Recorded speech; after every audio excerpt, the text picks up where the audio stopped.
తండ్రి అయిన దేవునికి మహిమ కలుగును గాక. ప్రభువును ప్రియ రక్షకుడైన యేసుక్రీస్తు నామంలో సహోదరి సహోదరులైన వారందరికీ హృదయపూర్వకమైన వందనాలు తెలియజేసుకుంటున్నానండి. చిన్న ప్రార్థన చేసుకొని కార్యక్రమం ప్రారంభించుకుందాం. పరిశుద్ధుడైన ప్రియ పరలోకపు తండ్రి, మహోన్నతుడా, దయగలిగిన మా మంచి తండ్రి, మీ ఘనమైన పరిశుద్ధమైన నామను బట్టి కృతజ్ఞతలు తండ్రి. గత కాలమంతా నీ పిల్లలైన మమ్మల్ని అందరినీ నాయన నీ కృపచేత కాపాడి నేటికి మీ కుమారుడైన క్రీస్తు ప్రభును బట్టి తండ్రి మాకు అనుగ్రహించిన క్షేమాన్ని, సంతోషాన్ని, మీ సన్నిధిలో గడిపే భాగ్యాన్ని ఇచ్చినందుకు కృతజ్ఞతలు తండ్రి. సమయంలో తండ్రి తోడబుట్టిన వాళ్ళే తమ్మునికి తోడేళ్ళైతే అనే అంశాన్ని బట్టి కొద్ది నిమిషాలు నేను మాట్లాడటానికి ఇష్టపడుతున్నా తండ్రి. మీ ఆత్మ సహాయం చేయండి. వినబోతున్న ప్రియులైన వారందరూ ఆధ్యాత్మికంగా బలపడినట్లు, వినిచున్న పిల్లలైన వారందరూ నీ కృపను బట్టి దీవించి బలపరచుమని, యావత్ ఈ కార్యక్రమానికి మీ ఆత్మ తోడ్పాటును అందించుమని తండ్రి క్రీస్తు నామంలో ప్రార్థన అడిగి వేడుకుంటున్నాను మా తండ్రి, ఆమేన్. మంచిదండి. ఈరోజు కూడా మనం ఒక ప్రత్యేకమైన అంశాన్ని బట్టి కొద్ది నిమిషాలు మనం మాట్లాడుకుంటూ ప్రయత్నించేదామండి. ఏంటి అంశము అంటే, ప్రియమైన వర్లరా, తోడబుట్టిన వాళ్ళే తమ్ముని ఎడల తోడేళ్ళైతే అనే అంశాన్ని బట్టి కొద్ది నిమిషాలు మనం ధ్యానించుకుంటాం, సిద్ధపడతామండి. ఈ అంశాన్ని బట్టి మనం కొద్దిగా జనరల్గా మనం ఆలోచించేస్తే, ఒక తండ్రికి పుట్టినటువంటి పిల్లలే ఆ విధంగా ఎందుకు పెద్దలైనటువంటి అన్నలుగా ఉన్నటువంటి వారు, అక్కలుగా ఉన్నటువంటి వారు, మరి చిన్నలైనటువంటి తమ్మునిపై, చెల్లెళ్ళపై ఎందుకు అంత కర్కశంగా పడి వారు తోడేళ్ళుగా మార్చబడిపోతే వీళ్ళు గొర్రె పిల్లలుగా చంపుకు తింటున్నట్లుగా లోకంలో కూడా ఎన్నో సంఘటనలు మనకు కనబడతాయండి. సో ఇట్టి ప్రేమను బట్టి కానీ, ఇట్టి జరుగుతున్న సంఘటనలు బట్టి కానీ గమనించుకుంటూ దైవ గ్రంథంలో జరిగినట్టు కొన్ని సంఘటనలు మనం జ్ఞాపకం చేసుకుందాం. అవి ఎందుకైతే జరిగినట్లుగా కనబడుతున్నాయో దైవ గ్రంథంలో, ఈ రోజున లోకంలో అనేక కుటుంబాల్లో జరుగుతున్నటువంటి పెద్దోడెళ్ళి చిన్నోడిని చంపటం, లేక చిన్నోడెళ్ళి పెద్దోడితో గొడవ పెట్టుకోవటం, ఈ భయంకరమైనటువంటి వ్యత్యాసం. ఒకరి ఎడల ఒకరు తోడేళ్ళు అయిపోవటం, ఒకరి ఎడల ఒకరు తోడేళ్ళుగా మార్చబడిపోతాం. అంటే అంత క్రూరత్వము. అంటే ముందు అందరూ మానవత్వంతోనే ఉంటున్నారు. సో వారి మధ్యన ఉన్నటువంటి కొన్ని సంఘటనల కారణంగా ఒకరి ఎడల ఒకరు తోడేళ్ళు స్వభావంగా మార్చబడి గొర్రె చర్మాలు వేసుకున్నట్టుగా నటిస్తూ, అవకాశం దొరికినప్పుడు ఏం చేస్తున్నారంటే తోడేలు స్వభావం కలిగినటువంటి వ్యక్తులు గొర్రెలాగా ఉన్నటువంటి ఆ మనుషులను చంపుకు తింటున్నట్లుగా ఎన్నో సంఘటనలు లోకంలో మనకు దాపురిస్తున్నాయండి. సో ఈ విషయం బైబిల్ గ్రంథంలో కూడా ఎలా ఉందో ఏంటో ఒకసారి మనం ఆలోచనలో ప్రయత్నించాం. ఎందుకు పెద్దవాడు చిన్నవాడిని చంపుతున్నాడు అనేది ఒక కుటుంబంలో జరుగుతున్నటువంటి స్టోరీలు చాలా ఉండేయండి. ఆ కుటుంబంలో జరుగుతున్న స్టోరీ రోజున నీదేమో చూసుకో. ఒకళ్ళు ఈ విషయంలో ఎక్కడ లోపం జరుగుతుంది, ఎందుకు ఇలా జరుగుతున్నది, ఇక ఉన్నటువంటి కాపాడుకుంటే ఒక మార్గాన్ని, ఒక ఆలోచన మరి దేవుడికి నీకు ఇస్తున్నాడేమో అని ఆసక్తితో వింటారు కూడా ముందుకు రావాలి అని ప్రభుని బట్టి ప్రేమతో మేము కోరుతున్నా. చూడండి, ఆది తల్లిదండ్రులకు ఉన్నటువంటి అవ్వ, ఆదాము గారు ఇరువురు ఉన్నారు. మంచిది. వాళ్ళని దేవుడు ప్రేమించి చక్కటి కుమారులను ఇచ్చాడు. ఎవరు? మొదటివాడు పెద్దవాడు కయ్యోను, రెండో వ్యక్తి ఎవరండి? హేబేలు. సో ప్రియమైన దేవుని పిల్లలారా, వీళ్ళు ఇరువురు కూడా, నేను సింపుల్గా చెప్పాను, వారు ఇరువురు కూడా దేవునికి అర్పణగా తీసుకుని వెళ్ళారు. ఇరువురు అర్పణ తీసుకుని వెళ్ళారు. వీళ్ళు ఇరువురు మాట్లాడుకుని నువ్వేం తీసుకెళ్తున్నావు, నేనేం తీసుకొస్తున్నాను అని మాట్లాడుకున్నట్టు మనకు కనబడట్లే. మొత్తం మీద దేవుని దగ్గరికి వెళ్ళారు. దేవుడు మాత్రము చేసిన క్రియను బట్టి, ఇక్కడ ఒక అవగాహన లోపాన్ని బట్టి ఒక వ్యక్తి దుష్టు సంబంధి అయి తమ్ముడైనటువంటి హేబేలు మీద పడి కయ్యోను చంపినట్లుగా మనకు కనబడుతుంది. ఆ మాట చదువుకుని క్లుప్తంగా రెండు మాటలు ముందుకెళ్ళడానికి ప్రయత్నించాడు. చూడండి, 4వ అధ్యాయం 8వ వచనం, ఆదికాండం. కయ్యోను తన తమ్ముడైన హేబేలుతో మాట్లాడిను. వారు పొలములో ఉన్నప్పుడు కయ్యోను తన తమ్ముడైన హేబేలు మీద పడి అతనిని చంపెను. ఏంటండి? కయ్యోను తన తమ్ముడు పొలంలో ఉన్నప్పుడు మాట్లాడాడట. ఏం మాట్లాడాడో చెప్పవాళ్ళ. మొత్తం మీద అతని మీద పడి చంపేశాడంట.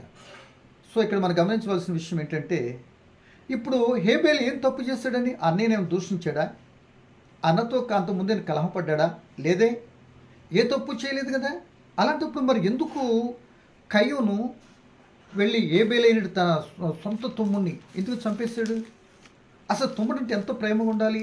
వాడికి అన్ని ఆలన పాలన అచ్చట ముచ్చట అంటాం కదా. వాడి కొరకు ఎంతో శ్రమించి వాడి కొరకు చక్కటి పనులు అన్నలు చక్కటి మార్గం చూపేటటువంటి అన్నలుగా తమ్ముడిని నడిపించాలి. సో అట్టి స్థితిలో ఉండవలసినటువంటి వారు మరి తమ్ముడు ఏ తప్పు చేశాడని చంపేశాడు? అసలు ప్రారంభ దశలో ఉన్నటువంటి కుటుంబంలో కలహం ఏదో కారణం ఏంటి? మొదటి యోహాను రాసిన పత్రిక 3వ అధ్యాయం 12వ వచనం. మనము కయ్యోను వంటి వారమై ఉండరాదు. వాడు దుష్టుని సంబంధి అయి తన సహోదరుని చంపెను. అతను ఎందుకు చంపెను? తన క్రియలు చెడ్డవియు తన సహోదరుని క్రియలు నీతి గలవై ఉండేను గనుకనే కదా. అసలు చంపడానికి కారణం ఏంటయ్యా? కయ్యోను మీ తమ్ముడిని అంటే, మా తమ్ముడు మంచివాడండి, నేను చెడ్డోడినండి, కనుక నన్ను చెడ్డోడిని దేవుడు అంగీకరించట్లేదు, కనుక మంచివాడిని తీసేస్తా, నన్ను మంచిగా చేసుకుంటాడు అనుకున్నాడేమో అనాలోచితం. అంటే అసలు ఎందుకు చంపాడంటే దుష్టుడు సంబంధియే చంపేశాడట. దుష్టుడు ప్రేరణ వస్తే అంతే ఇలాగే జరుగుతాయండి. ఏ బంధుత్వాలు అడ్డు రావని ప్రభుని బట్టి మీకు జ్ఞాపకం చేస్తాను. మరోసారి కూడా ఒక విషయంలో మాట్లాడాను. సో ఇంకొక వ్యక్తిని మనం చూసుకుంటే ఇదే బైబిల్ బట్టి మన కొద్దిగా ఇంకొక వ్యక్తి జీవితంలో ముందుకు వెళితే మనకి బాగా తెలుసు. దేని బిడ్డలారా, 10 మంది అన్నలు ఉన్నారు. ఒక ఆయనకి 10 మంది అన్నలు ఉన్నారు. ఈ వ్యక్తి పేరు యోసేపు. ఆ యోసేపు అర్థం ఫలించేది కొమ్మ, మంచిది. సో ఈ యోసేపు గారు తన జీవితంలో చిన్నప్పటి నుండి అన్ని శ్రమలేనండి. బాల్య దశలో శ్రమ పడ్డాడు, యవన ప్రాయంలో శ్రమ పడ్డాడు, చివరాకారికి ఆ శ్రమలన్నిటి నుండి తప్పించి ఒకానొక రోజున ఐగుప్తు దేశానికి మరి గొప్ప మంత్రిగా ప్రధానిగా ఎదిగినట్లుగా తన జీవిత చరిత్రలో మనకు కనబడుతుంది. సో దీన్ని మనం ఎలా తీసుకునాలి అని అంటే, ప్రియ దేవుని పిల్లలారా, యాకోబు గారికి మనం చూస్తున్నట్టు 12 మంది కుమారుల్లో ఏమండి యోసేపుని ఎక్కువగా ప్రేమించటం, చక్కగా నిలువుటంగి కుట్టించటం, తండ్రి యోసేపు చూపిన ప్రేమ చిన్నవాడు కదా అని వాళ్ళ అమ్మ లేనటువంటి వాడు కనుక, తల్లి లేని కుమారుడు కనుక ఆయన ఎక్కువగా ప్రేమించాడు. అది అన్నలకి ఇష్టం లేదు. 1, 2 గొర్రెలు కాస్తున్నప్పుడు కూడా తన సొంతగా అన్నల దగ్గర ఎక్కడ లేడండి. ఆ బిలహ దగ్గర వారి దగ్గర మనం ఉండాలి తప్ప వీళ్ళ దగ్గర లేడండి. ఏమండి, కనుక ఈ వ్యక్తి ఈ యోసేపుని అన్నలో ఒక చిడితనం చూసినప్పుడు నానా పెద్దోళ్ళు ఏళ్ళు చేస్తున్నారు అన్ని వాళ్ళని చెప్తూ ఉండేవాడండి. సో మొత్తం మీద యోసేపుకి దేవుడు ఒక 2 కళలు చూపించాడు. బాగా గమనించాలి. ఆ కళలో అన్నలకి వివరించాడు, తండ్రి కూడా విన్నాడు. ఆ కళలే తన జీవితాన్ని ఎన్నో ఇబ్బందులు పాలు చేయటానికి దారితీసేయండి. ఏమండి, అంటే నా పొలంలో నిలబడి ఉండగా మీ పనులను సాష్టంగా పడుతున్నాయి అంటే మేమందరం నీకు దండం పెట్టాలా అని పగబట్టారట. అంటే నీకు సాష్టంగా నమస్కారం చేయాలా, అలా ఉందా నీకు అన్నాడు. సూర్యచంద్ర నక్షత్రాలు కూడా నాకు నమస్కారం చేస్తున్నాయి అన్నాడు. అంటే మా అమ్మ నాన్న కూడా నేను నమస్కారం చేయాలా అని తండ్రి గద్దించాడు. ఇదేనండి యోసేపు గారి జీవితం. ఇప్పుడు యోసేపు గారి కలగనటానికి అలాగే కళ వివరించడానికి ఇప్పుడు తనేది అనుకుని కలగన్నాడా? కాదే, దేవుడు తను చూపించిందని చెప్పాడు. అదే తన జీవితంలో మరి ప్రాణాపాయం తెచ్చుకున్నాడు. చివరికి ఏం చేశారంటే ఇప్పుడు దేని పిల్లలరా, ఆ విధానం ఉన్నప్పుడు తండ్రి యొక్క మందను పిల్లలందరూ మేపుతున్నప్పుడు, అన్నలో మందలు మేపుతున్నప్పుడు వారి దగ్గరికి ఏం చేస్తున్నారు చూస్తున్న వివరాలు తెలుసురమ్మని యోసేపు గారిని చక్కగా రొట్టెలు ఇచ్చి పంపిస్తాడు.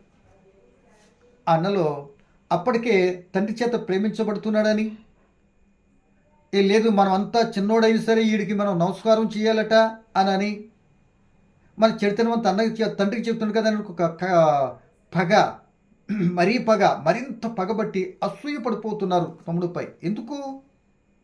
ప్రేమించాలి కదా. 10 మంది మధ్యలో ఉన్నటువంటి ఆ చిన్న బిడ్డని ఎంతగా ప్రేమించాలి. కానీ అటువంటి ప్రేమకు నోసుకోలేదు ఎవరు? యోసేపు గారు. ప్రేమ దేవుని పిల్లలారా, ఆ ప్రేమకు నోసుకోలేదు సరికదా. ఆ పరిస్థితులలో ఆ అరణ్యంలో అదే లేక ఆ యొక్క అరణ్యంలో గొర్రెలు మేపుతున్న అన్నల దగ్గరికి రొట్టెలు తీసుకుని వెళ్తే, అమ్మయ్యా వస్తున్నాడు, కలగలినాడు వస్తున్నాడు, వాడిని మనం చంపేద్దాం అని అనుకుని చాలా ప్రయత్నం చేశారు. ప్రయత్నం చేస్తే తన పెద్ద అన్నయ్య రూబేన్ తప్పించడానికి చూశాడు. ఆఖరి కోపంతో గుంటలో త్రోసివేసి ఏమండి ఆ తమ్ముడు తెచ్చినటువంటి రొట్టెలు మాత్రం చక్కగా మెక్కేస్తున్నారు. సో ఈలోపు ఈడు గుంట్లో పడిపోయేట్టుంటే ఏం బాగుంటుంది అని అనుకుని అన్నయ్య యోధ ఏం చేశాడంటే ఇష్మాయిలీలకి అమ్మేస్తే బాగుంటుంది కదా అని అనుకుని ఆ వస్తున్న ఇష్మాయిలీలకి ఏం చేశాడంటే 20 వెండి నాణ్యాలకి యోసేపుని అమ్మేశారు. ఏమండి ఇప్పుడు ఇంతకీ యోసేపు చేసిన తప్పేంటి? ఎందుకు అన్నలు తోడేలా మార్చబడిపోయారు? అటువంటి కఠినత్వం ఎందుకు వస్తుంది? తోటి ఆ తమ్ముడు కదా, రక్త సంబంధి కదా, ప్రేమించాలి, ఆప్యాయత చూపాలి, ఎన్నో రకాలు సహకరించాలి, సహాయం చే చిన్నవాడు ముద్దులాడాలి చక్కగా. కానీ అట్టి స్థితిలో ఉన్నటువంటి వ్యక్తిని ఎందుకు ఇంతగా ఘోరంగా మరి కొడుతున్నారు? సార్ గమనించండి అనే సంగతిని మనం గమనించాలి. సో ఈ విధానంగా మనం చూసినట్లయితే యోసేపు గారు మరి ప్రియదేని 2 పర్యాలు అమ్మబడతాడు. ఏమండి 3 పర్యాయాలు ప్రియమ దేవుని పిల్లలరా పరిపాలన అధ్యక్షతో ఆయన ఎక్కడైతే ఉన్నాడో ఐగుప్తు దేశం అక్కడ పరిపాలించేటటువంటి విధానంలో తన స్థితి మనకు కనబడుతుంది. ఎందుకు ఈ మాట చెప్పుకుంటామంటే ప్రియ దేవుని పిల్లలారా, వీటన్నిటికీ కారణం అంటే 2 కలలు కన్నాడు, 2 పర్యాయాలు ఏమండి 2 పర్యాయాలు అమ్మబడ్డాడు, 3 పర్యాయాలు అధికారంతో తన పనిని కొనసాగించాడు నమ్మకత్వంగా అని బైబిల్ని బట్టి మనం ఆలోచిస్తున్నాం. కనుక నా ప్రియమైన దేవుని పిల్లలారా, మనం ఆలోచించినట్లయితే ఈ విధంగా మొట్టమొదట అన్నలే యోసేపుకి తోడేళ్ళుగా ఉండి అమ్మేశారు, కొట్టారు, పేడ వెరగడైపోయింది అని అనుకున్నారు. బాగా గమనించాలి. ఎట్టి పరిస్థితుల్లో ఉన్నప్పుడు ప్రియ దేవుని పిల్లలారా, ఈ యొక్క ఇష్మాయేలీలు మరలా తీసుకుని వెళ్ళి ఐగుప్తులో ఉన్నటువంటి పొతిఫర్ అనేటువంటి ఆయనకి ఏం చేశారు? అమ్మేశారు. అంటే పరువు దగ్గర ఉద్యోగస్తుడైనటువంటి పొతిఫర్ దగ్గరికి తీసుకెళ్ళి వీళ్ళు అమ్మేశారు. ఈ యొక్క ఇష్మాయేలీలు పొతిఫర్కి ఎంత అమ్మారో చెప్పబడలేదు, కానీ తన యోసేపు అన్నలు అమ్మినటువంటి రేటు మాత్రం 20 వెండి నాణ్యాలకి అమ్మేశారు. అది మనం చూసినట్లయితే ఇప్పుడు నేను చెప్పిన మాటలన్నీ కూడా ఆదికాండం 37వ అధ్యాయంలో చూస్తే ఇంతవరకు ఈ 2 మాటలు మనకు అర్థమవుతాయండి. ఇకపోతే 39వ అధ్యాయం కాడికి వచ్చేటప్పటికి ప్రియమ దేవుని పిల్లలారా, ఐగుప్తులో అన్నలకు దూరం అయ్యాడు, తండ్రికి దూరం అయ్యాడు, దేశానికి దూరం అయ్యాడు, కాని భాష, ఒంటరివాడు, ఏం చేయాలో తెలియనటువంటి మంచి యవ్వనప్రాయం. ఇట్టి పరిస్థితులలో ఒంటరిగా ఐగుప్తు దేశంలో ఉన్నాడండి, బానిసగా. అంటే ప్రియమ దేవుని పిల్లలారా, ఇట్టి పరిస్థితులలో అన్నలారా ఎందుకు నన్ను ఇలా చేస్తున్నారు? అన్న ఎందుకు నన్ను కొడుతున్నావు? అన్న నన్ను ఎందుకు అమ్ముతున్నారు అని యోసేపు గారు ఎప్పుడు కూడా తన జీవితంలో అన్నలతో అనినట్లుగా బైబిల్లో దాఖలాలు లేవండి. సో యోసేపు అన్నిటిని సహించుకుంటున్నాడు, ఓర్చుకుంటున్నాడు, అన్ని విధాలు ఓర్చుకుంటున్నట్లుగా ఈయన యొక్క జీవిత విశేషం మనకు అర్థమవుతున్నది. సో ఎట్టగేలకు పొతిఫర్ కూడా తన యొక్క మంచి క్యారెక్టర్ని బట్టి ఆ పరిస్థితి అంతా కూడా తన ఇంటి అధికారము పరిపాలన పరిస్థితి అంతా కూడా యోసేపు గారికి అప్పగించేసింది. ఎందుకంటే యోసేపు గారు చేస్తున్న పరిస్థితి అంతా కూడా వర్ధిల్లుతున్నది. దేవుడు తను తోడై ఉన్నాడని గ్రహించాడు. తన భార్య ఒకటి మినహాయించి అన్నీ కూడా అప్పగించాడు. సో ప్రియమంది, ఇక్కడ ఏం జరిగిందంటే ఈ అధికారంతో ఉన్నటువంటి వ్యక్తి ఆ యొక్క యజమానురాలు, అంటే పొతిఫర్ భార్య యోసేపు గారి యజమానురాలు, ఆమె యోసేపు మీద కన్నువేసి యోసేపుకి ఏమైంది? తోడేలా మార్చబడిపోయింది. నీకు ఇష్టమైంది కానీ దొరకకపోతే, నువ్వు అనుకున్నది కానీ నీకు అధికారం ఏదైనా ఉంటే నీకు దొరకకపోతే, నేను అధికారిని కాదనుకుని ఏదైనా చేయడానికి ఇష్టపడతారంటానికి చక్కటిగా కనబడుతుంది. యోసేపు ఆ నీతివంతుడు, ఏ పాపం ఎరిగినటువంటి పవిత్రమైన జీవితం, పాపం అంటకుండా బ్రతుకుతున్నటువంటి వ్యక్తి. ఆ పరిస్థితులలో ప్రియమైన వాళ్ళరా యోసేపు మీద కన్నువేసి ఆ పొతిఫర్ భార్య యోసేపుకి తోడేలా మార్చబడిపోయింది. చివరాఖరికి అక్కడ జైల్లోకి వెళ్ళవలసి వచ్చింది. ఆ యజమానుడు వచ్చాడు పొతిఫర్, ఆ యోసేపుని దూషించి ఎట్టకేలకు జైలుకి పంపించేశాడు. ఆ జైల్లో కూడా తన ప్రవర్తనను బట్టి అక్కడ కూడా కలలు కన్నటువంటి కలలో భావన చెప్పాడు, కరెక్ట్గా జరిగింది. సో ఇక్కడ కూడా జైలు అధికారి కూడా యోసేపుకు దేవుడు తోడు ఉన్నాడు కనుక వినయ విధేయతను బట్టి అక్కడ కూడా ఖైదీలందరిపై కూడా నాయకుడైపోయాడు. మీరు చూస్తున్న 39వ అధ్యాయం ఈ యొక్క 41లో చదువుకుని 39 చదువుకుంటే 2 మాటలు మనకు కనబడతాయి. ఇక అన్నీ చదవటానికి కొద్ది మాటలు ఎక్కువ ఉన్నాయని నేను ఈ విధంగా చెప్తున్నానండి. మీరు చదవండి నేను చెప్పిన మాటలన్నిటికీ. సో ఈ మాటను బట్టి ఇలా మొదట అన్నలో అండ్ తండ్రి కూడా గద్దించాడు. తోడేలుగా మార్చబడినట్టు అన్నలో అమ్మేశారు. సో రెండవదిగా చూసుకుంటే ఈ యొక్క పొతిఫర్ భార్య తనకు తోడేలుగా మార్చబడిపోయింది. చివరికి ప్రియ దేవుని పిల్లలరా, ఈ యోసేపుని జైల్లో పెట్టేసిన తర్వాత పరో కలను కూడా దాన్ని వివరించినప్పుడు ఆ జైలును రిలీజ్ చేసి ఆ ఐగుప్తు దేశానికి ఏం చేసి తెలుసా, ఈయన ప్రధానిగా ఎన్నిక చేయబడ్డాడు. అంటే వీటన్నిటిని కూడా ఓర్చుకొని అన్నాలు ఇంతగా హింసించిన, ఇన్ని రకాలుగా మాట్లాడినా సహించాడు, ఓర్చుకున్నాడు, ఏ మాట మాట్లాడలే, పాపం చేయటానికి ఇప్పుడు తన జీవితంలో ముందుకు రాలే. ఎన్ని అవకాశాలు వచ్చినా ఎక్కడ కూడా పొరపాటు జరిగించినట్లుగా తన జీవితంలో మనకి కనబడదు. అంటే నువ్వు నీతిగా బ్రతుకుతున్నట్టు ఇవన్నీ ఈ కార్యక్రమాలు అన్నీ చేయటానికి యోసేపు గారు తప్పేం లేదు. పొతిఫర్ భార్య విష్ణు తప్పేం చేశాడా? లేదే. అన్న విష్ణు తప్పు చేశాడా? లేదే. కలలుగంటం తప్ప, లేక ఆ అన్న ఆ తండ్రి తనను ప్రేమించటము యోసేపు గారు తప్ప? ఏమండి, ఏ తప్పు లేకపోయినా అన్నలు ఇంతగా అసూయపడి చేశారంటే దీన్ని బట్టి ఏంటంటే అసూయ. నువ్వు మంచిగా బ్రతికితే ఇష్టం ఉండదండి కొందరికి. నువ్వు చేస్తున్న క్రియలు వాళ్ళకి నచ్చవండి. ఒక్కొక్కసారి వాళ్ళకి అనుకూలంగా లేకపోతే నువ్వేమో అల్లానివి, అనుకూలంగా ఉండని చెప్పు నువ్వు బెల్లాని అన్నట్టుగా చాలా పర్యాలు మనం అనేక మంది వ్యక్తుల జీవితాలను బట్టి మనం గ్రహించవచ్చు. సో ఈ విధానికి వెళ్ళిపోయిన తర్వాత ప్రియ దేవుని పిల్లలరా, యోసేపు చివరాఖరికి 43వ అధ్యాయము 28వ వచనం చూస్తే అక్కడ తప్పనిసరిగా వీళ్ళందరూ కానాన్లో కరువు రావటం, ఐగుప్తు రావటం, వీళ్ళందరిని పోషించటము, యోసేపు అన్ని విషయాలు అక్కడ ఉండిన తర్వాత ఏం జరిగిందంటే అన్నలందరూ కలిసి యోసేపు గారికి దండం పెట్టారు, సాష్టాంగపై నమస్కారం చేశారు. ప్రేమ దేవుని పిల్లలరా, ఆయన యోసేపు ఫలించాడు కొమ్మ గనుక ఎక్కడికి వెళ్ళాడు, అన్ని సహించాడు, ఓర్చుకున్నాడు, ఎప్పుడు కూడా కృంగిపోయినట్లు కనబడట్లే.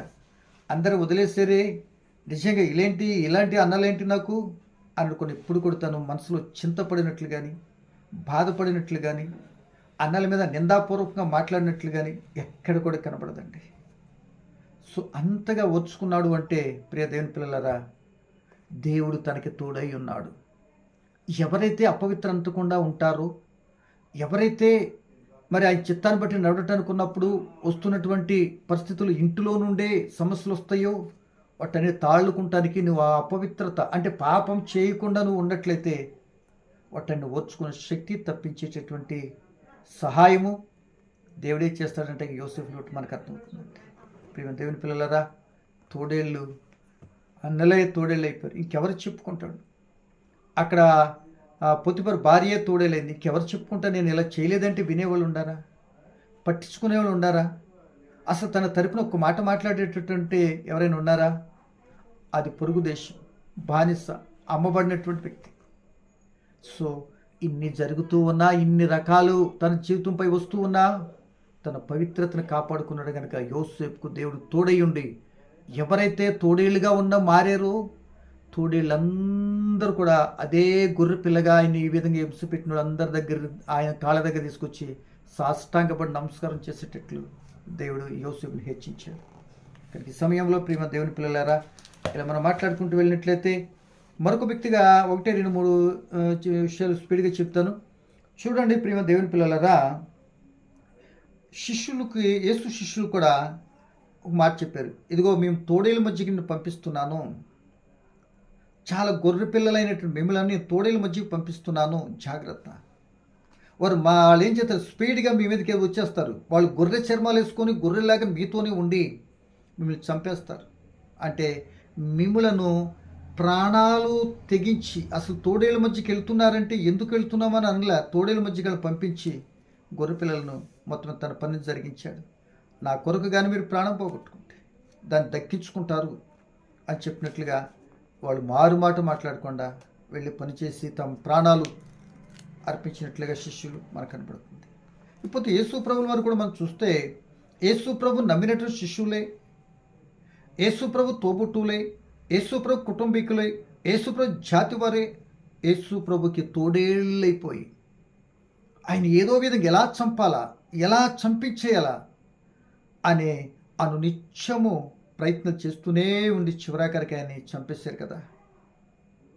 ఆ ఏమచ్చలేని గొర్రె పిల్లగా ఉన్నట్టు యేసుపై చంపేశారు. ఎందుకు యేసును చంపారు? ఆ తోబుట్టులు కుటుంబీకులు అని అడిగితే యేసు ప్రభు ఏ తప్పు చేశాడు?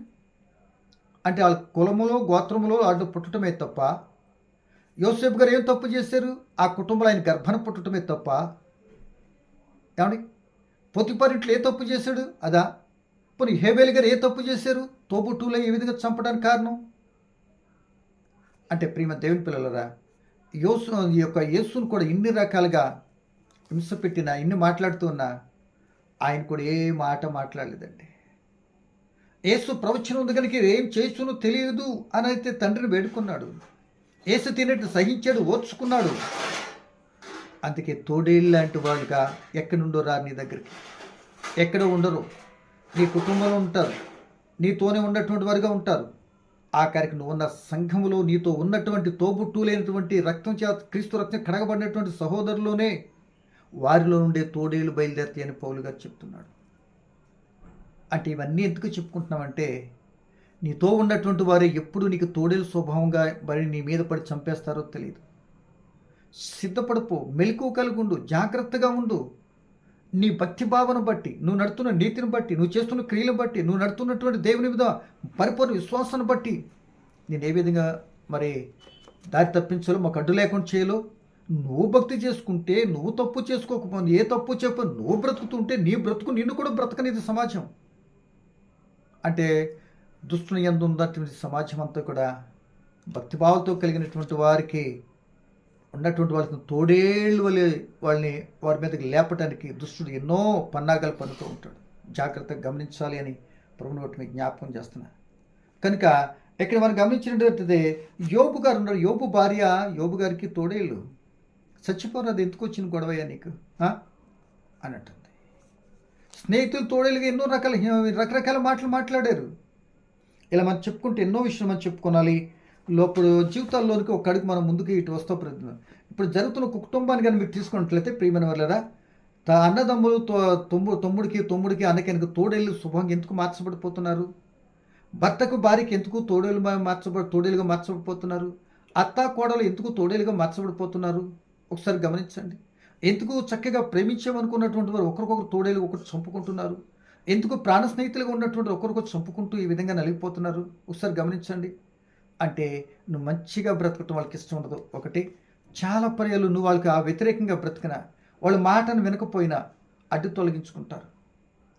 లేకపోతే వారికంటే నువ్వు ఏదైనా పచ్చగా చక్కగా మాట్లాడుతూ ఉన్నా, మంచి భక్తిభావంతో వెళ్తున్నా ఇష్టం ఉండదండి. ఎప్పుడైనా సరే గమనించుకోండి, అత్తాకోడలి సమస్య ఇలాగే వస్తుంది. పెత్తన మీదనో ఒక తోడేలుగా మార్చబడిపోతారు. అత్తల్లి కోడలు చంపటం, కోడలు అత్తను చంపటం ఎన్నో రకాల మనం ఎందుకు చూడట్లేదు? కనుక నా ప్రియమైన సోదరులారా, ఎందుకు ఇలా మార్చబడిపోతున్నారు? అసలు ఎందుకు అర్థం కాదు. తండ్రికి వచ్చిన కోడలపై అత్త తోడేలా తయారైపోతుంది. గొర్రె పిల్లనుకొని అన్నదమ్ముల మధ్య జరిగిపోతుంది. భర్త భార్యల మధ్య చంపేసుకుంటున్నారు. అంటే దేవుని పిల్లలరా, నిజంగా నీకు అనుకూలంగా ఉండకపోతే, నువ్వు మంచిగా భక్తిని చేసుకున్నా, ఆ ఇంట్లో వాళ్ళకే గిట్టదండి. ముందు ఆ ఇంట్లో వాళ్ళే నిన్ను గేలిపచ్చి బజార్లో ఎండేస్తారండి. ఆ ఇంట్లో వాళ్ళే నేను చంపడానికి చూస్తారండి ముందు. అంటే ఇంటిలోనే ఏమవుతుందో తెలుసా? తోడేళ్ళు స్వభావం కలిగినటువంటి వారు ఉన్నారు. ఆలోచించుకో అని ఇప్పుడు వినినటువంటి వ్యక్తుల యొక్క జీవితాలను బట్టి గమనించాలని ప్రభుని బట్టి నేను జ్ఞాపకం చేస్తున్నాను. అంటే ప్రియమైన దేవుని పిల్లలరా, ఇక అలా జరిగినప్పుడు ఇంకెవరికి చెప్పుకుంటారు? ఎవరు చెప్పితే మాత్రం తీరుతుంది? కనుక తోడబుట్టినటువంటి వారి తమ్మునికి తోడేళ్ళైతే, కానీ అలాంటి సందర్భాలలో ఈ మాటలన్నీ వినినట్టు మనకు నేర్చుకోవాల్సింది ఏంటంటే, అలాంటి సంఘటనలు మన జీవితంలో అత్త కోడలికి, కొడుకులు కూతురికి, తోబుట్టులకి, అన్నదమ్ముల మధ్యలో సంఘటనలు జరుగుతున్నటువంటి పరిస్థితుల్లో ఉంటే, అలాను బాధింపబడుతున్న వ్యక్తికైతే నీకు నాకు చెప్తున్న దేవుడు చెప్తున్న పాఠం, కొద్దిగా ఓపిక పట్టు. కానీ నువ్వు వాళ్ళతో కలిసిపోయి పాపంలో పడిపోయి దేవి శిక్షకు గురి కావద్దని నేను ఎంకరేజ్ చేస్తూ, కొద్దిగా సహించు, ఓర్చుకో. తప్పనిసరిగా దేవుడు కృప చెప్తాడు. తప్పనిసరిగా దేవుడు తన సహాయాన్ని మనకు అందిస్తాడు. వీళ్ళందరి ద్వారా నేర్చుకున్నది ఏంటంటే, యోసేపు సహించాడు, ఓర్చుకున్నాడు. ఏ పాపం చేయకుండా కనుక ఐగుప్తు దేశానికి ప్రధాని అయితే తోడేళ్ళన్నీ కూడా ఏమొచ్చినాయి? అదే గొర్రెపిల్ల అనుకుంటూ కొట్టిన వ్యక్తి దగ్గర దండం పెట్టలేదా? ఏమండి? అదే ఇశ్రాయేలు ప్రజలందరూ కూడా ఆ యేసుప్రభుకి తోడేలుగా పోయి గొర్రెపిల్ల మీద ఆయన చంపించడానికి వచ్చినప్పుడు వాళ్ళందరూ కలిసి నమస్కారం పెట్టలేదా? ప్రపంచానికి ఆయనే దిక్కవలేదా? కనుక జాగ్రత్తగా గమనించమని, జరుగుతున్న సంఘటనలు నీతో ఉన్నటువంటి వారే నీకు తోడేళ్లుగా ఉండి నీకు మంచి చేస్తున్నట్లుగా, నీతో సహవాసం చేస్తున్నట్లుగా, నేను ప్రేమిస్తున్నట్లుగానే ఉంటారు. ఎప్పుడు తోడేలుగా మార్చబడి ఈ అడ్డు లేకుండా పోతే ఎలా పోతుంది? ఆస్తి అంతా నాకు వచ్చేస్తుంది, ఇదంతగా నాకు వచ్చేస్తుంది, లేకపోతే ఆ పదవి నాకు వచ్చేస్తే ఇడిపోతే, ఆ పదవి వచ్చేస్తే నాకు ఇడిపోతే అని అనుకుని పదవుల కొరకు కూడా తోడేళ్ళు అయిపోయేటువంటి పిల్లలు ఉన్నారు. అబ్షాలోము తోడేలయ్యి మరి ఆ యొక్క దావీదు గారి యుద్ధానికి వెళ్ళలేదా? ఇలా ఒకదానికొకటానికి తోడేళ్ళైపోయి ఏదో స్వార్థపూరితంతో పగ పెంచుకొని ఆడి నాకు కనపడకూడదు, కొన్ని కొన్ని విషయాల్లో గొడవలేని జరిగిన నువ్వు నా ఎదురుగుండా కనపడద్దు, నువ్వు కనపడవో చంపేస్తా అంటే ఇవన్నీ ఎందుకు జరుగుతున్నాయి అంటే అవతల వ్యక్తిని ఎందుకు చంపేస్తుంది? దుష్టుని సంబంధి అయి దుష్ట ఆలోచనలతో నువ్వు అడ్డు తొలగించుకుంటానికి ఏదో కావాలనుకుని ఏదైనా చేసేస్తే అది నేను దాని నుండి ద్వారా ఎంతో ఆనందపడతాను, ఎంతో సంతోషం పొందుకుంటాను, దాన్ని అనుభవిస్తాను అని అనుకుని చాలామంది తప్పుదారి వెళ్ళిపోతూ తన తోటి సహోదరుని వాళ్ళ తోడేలుగా మార్చడంపై వాళ్ళని హతమారుస్తున్నారు. హతమార్చిన నీవు ఏదో ఒక రోజు నువ్వు చనిపోతావుగా. లేదు, ఒకవేళ హతమార్చినటువంటి ఆ సహోదరుడు నువ్వు హతమార్చకపోతే ఏదో ఒక రోజు ఆయనైనా చనిపోతాడుగా. ఇంతలో తొందరపాటు ఎందుకు? ఎందుకంత తొందరపాటు తెలియదు ఎందుకు? శిక్ష తెచ్చుకొని రకరకాలుగా తెచ్చుకుంటాం. వద్దు. అందుకే కయ్యోను దేశదిమ్మరైపోయాడు. మొట్టమొదటి మానవ జాతిలో శపించబడినటువంటి వ్యక్తి కయ్యోను.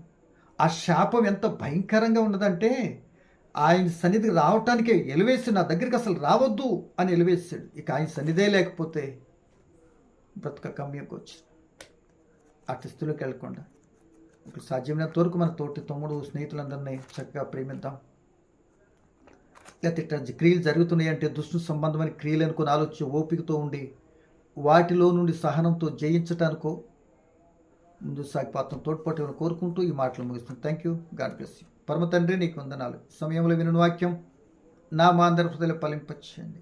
తోబుట్టులే తోడళ్ళైతే తమ్ముని పరిస్థితులు ఎవరు చెప్పుకోగలరు? ఎందుకు ఇలా జరుగుతున్న దుష్టు సంబంధంగా జరుగుతున్నాయని కొన్ని మాటలు విన్నాం. అట్టి పరిస్థితిలోకి జరుగుతున్న సంఘటనలో మేము చక్కగా ఆలోచించుకుని చేయగలిగినంత వరకు తోటి సహోదరుడు ప్రేమిస్తూ తమ్ముడిని ప్రేమించేట్టు మంచి మనసు కలిగిన వారు ఉంటే సహాయం చేయము. ఇటు మాటలు విన్న బిడ్డలో ఇటు ఎత్తు పల్లాలు ఉంటే సరిదిద్దుకునే అవకాశం సమయం పిల్లలకు అనుగ్రహించి దిద్దుకునే భాగ్యాన్నిచ్చి మీరు మహిమ పొందమని యేసు నామమున నడుచున్నాను తండ్రి. ఆమేన్. వందనాలండి.